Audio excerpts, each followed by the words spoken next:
How much does a website cost is probably the most common question that I receive, not only from students, but also from clients who are seeking to have a website built for them. When building a website, it's often built to be custom for the client's requirements. Since requirements are different from project to project, you never really know how much to really charge. Now, in the past, I've created other videos on how to sell £1,000 websites, £3,000 websites, and even £5,000+ for a website. Now, all of these videos are great because it showcases what these projects look like for the price that I charged a client for them. But the thing that all of those videos failed to really answer was why we were charging the price that we charged. What I'm going to be doing in this video is uncovering and sharing with you our 5-step pricing strategy to show you exactly how it is that we end up at the price that we charge for our websites. Now, if you're someone that's looking to have a website built, you'll start to understand and appreciate the amount of work that goes into it that justifies the price that we as web designers charge. But if you're a web designer looking to understand how much you can charge for a website, you're also going to find this 5-step strategy super useful. You'll also start to appreciate how and when and why you should start increasing more for your website projects, and how you can start to make more money and deliver more value to the customers that are coming to you to have a website built for them. In this 5-step pricing strategy, we are essentially asking ourselves 5 questions. And once we've answered these 5 questions, we're going to be able to formulate a price that not only makes sense for ourselves, our business, but also makes sense to our client as well. Now, the first step in this 5-step strategy is budget. Okay, so you need to be asking this question. I understand a lot of people don't like discussing budget. You know, if you're a web designer, you don't like asking the question. And if you're a potential customer, you typically don't like being asked this question or answering this question, because you feel like if you reveal your cards, if you tell us what budget you have, we're gonna do our best to try and either meet or sometimes even exceed that budget. But that's not the case. You need to understand the budget, or we as web designers need to understand the budget, because it allows us to know what path to take. This means whether we offer you a templated solution that's going to not only produce something a lot quicker, but it's going to allow us to produce something a lot cheaper for you, or whether you want to go down the bespoke route, which takes a lot more time, effort, sacrifice, and therefore comes at a much higher cost. And the reason why it's important to ask this question, because if they are expecting a lot and they don't have the budget, you're not going to be able to fulfill it. It would be like going to buy a car with, say, £30,000 and you went into Ferrari looking for a brand new Ferrari. Typically those cars cost a lot more, so what you're going to find is they are probably going to turn you away. However, if you took that £30,000 and you went to a dealership such as Ford, okay, they are going to be able to give you a range of cars that sit within that budget. Okay, this is exactly what we're doing with a website. So don't be afraid to ask your client, certainly early on in the conversation, what their budget is, because if their budget doesn't align with what it is that you are offering at the time, that relationship's never going to work anyway, and you don't need to waste either one of yours time. Step 2 in this 5-step pricing strategy is understanding how many pages this website needs. And this might seem like a strange question, and perhaps you haven't quite identified that until you go through the requirements gathering, but you need to get as much information as you can up front. And the reason why you need this information is because you need to understand how large is this project going to be. It gauges the amount of time, work and effort needed to fulfill this project. You wouldn't want to have a blanket quote of, say, £2,000 for a website, and then the client comes to you and says that we need 50 bespoke pages doing, because that is going to lose you money. Likewise, from the client's perspective, we don't want to be delivering a 50-page custom website for only £2,000, because we're probably going to rush it and do a bad job. So on my agency website, we're fully transparent about pricing. We have 3 pricing options for our website. First of all, we have an option for templates. Second, we have an option for custom bespoke designs and build. Third, we have an enterprise level, which is for super large websites and perhaps e-commerce stores. Now, each of these packages display a base price, and that base price is for up to 5 pages. So that's what we work with for our base. And then any other pages that they need, we would then charge a small amount on top of that base. So an example here is if you took our most popular custom design option, which is a base price. At the time of recording this video, it is at £2,500 plus VAT. Now, if you take that and our customer needed a 10-page website, we would take the 5 first pages within that 10, and that would sit within our base rate. So that would be £2,500.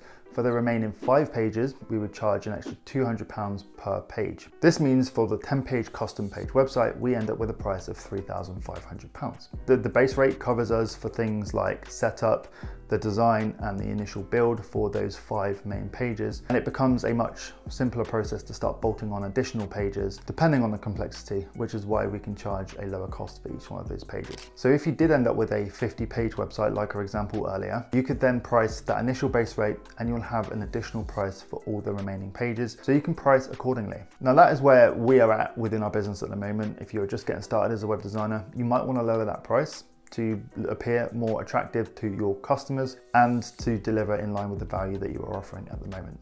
The third step in this 5-step strategy for pricing is knowing what additional tools that you need in order to get the job done. This comes down to understanding the functionality requirements for the project. As a customer, depending on the goals that they have, will depend on the level of functionality that you need to include in this website, and therefore will depend on the tools that you perhaps need to go out and source in order to do what needs to be done. With our agency, we are currently using Elementor, which is a WordPress page builder, to build all of our websites. And the reason why we do this is not only does it allow us to build websites quicker, more efficiently internally, allowing us to do a better job for our clients within the time frame that we have, but it also has a lot of functionality packed in it, meaning that we can offer a lot of functionality within our base price without having to go out and source external third-party tools and increase the price of the project. But here are a few things that you might need to consider when you are pricing for a project. First of all, if you are utilizing a theme or a template, you will need to go and purchase that theme. So that's going to be an additional cost. Okay, you may already include that into your package, or you may want to add that on top. Okay, it's just something to consider. If the project requires something like a booking system,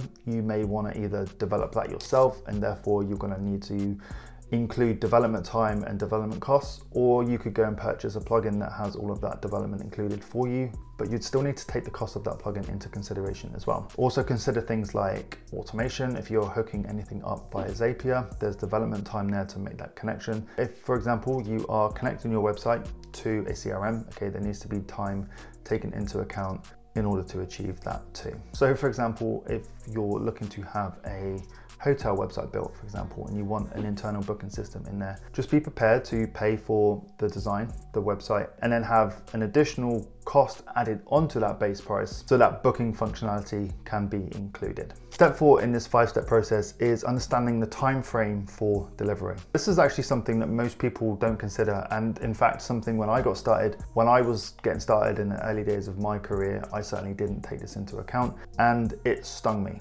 Okay, so make sure that you are taking into account how quickly you need to turn this project around. So you need to ask your client, how quickly do they need it? More often than not, your customer will say as soon as possible, but you need to understand what that as soon as possible actually looks like. Is it within 10 days, a few weeks, a few months? Okay, you need to understand that and see how that time frame aligns with the time frame of your typical delivery. So if, for example, a customer needs a website within 3 weeks, but your average time for delivery is 2 months, that's not going to work unless you shuffle things around and you put in extra time to deliver that project for them in a time frame that they require. So funny story, when I was in the early days of my business, I would just try and acquire as many website projects as I possibly could, but this did come at a cost. I remember thinking the more projects that I would have, the more money that I would make. However, there was one project that I signed up that they needed turned around really, really quickly. And what this meant was that I would have to stop working on the other projects that I had running in the background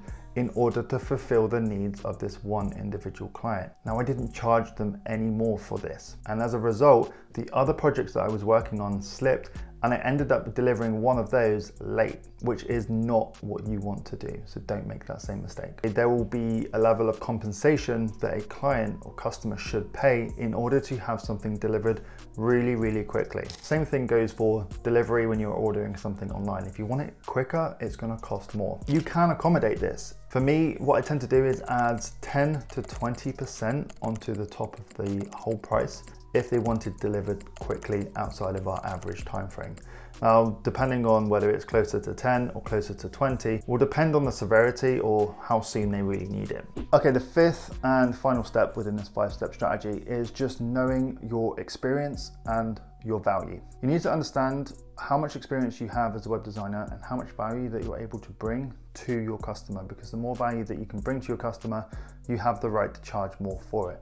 Okay, ask yourself a few questions. One, can you generate good results, or what results have you got for other customers in the past? Certainly if you have a customer that you've worked with in the past that is similar to the customer that you're having a conversation with, if you've got good results for a customer that has a similar business, you can share that and you can show how you are able to add value. Also ask yourself, who is doing the work? Are you a freelancer? Are you doing the work or the fulfilling the project all yourself? Because if you are, then it's down to you to sort of figure out what you want to be charging for your time based on everything that we've spoken about already and the value that you can bring to a customer. Okay, enter value-based pricing. That's how that model works. You price based on the amount of value that you can bring to a customer. You need to understand that value in order to be able to set a figure to that value. If you're not doing the work yourself and you are relying on a team or contractors, then you need to take that into consideration as well.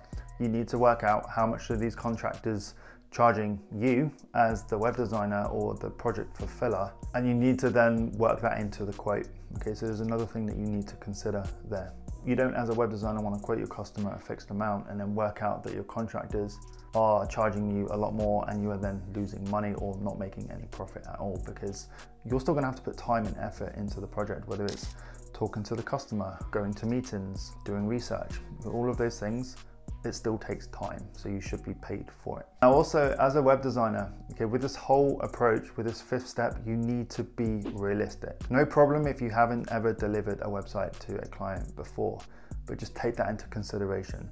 You maybe don't want to be charging thousands for a website if you've never delivered one before. When I got started, I do recall charging around £250 for a fairly simple website just because I wanted the experience. And so don't be ashamed to do something similar. Often, getting the experience and a good testimonial from your customer is worth thousands anyway, because the more good reviews you can get, the more testimonials that you can get from clients, and the more decent experiences you can have with projects, it's going to allow you to up your prices very quickly and continue to build your business and deliver good projects to your customer. Okay, I've shared with you our free pricing options on our website, and I've shared with you what those base prices are currently. And that's based on where we are currently at within the business and the value that we're able to bring, as well as the overheads that we have to pay for, the tools, the systems, and everything. We will understand that, so that is reflective in all of our prices. And if you're a designer, yours should be too. Hopefully you found that valuable.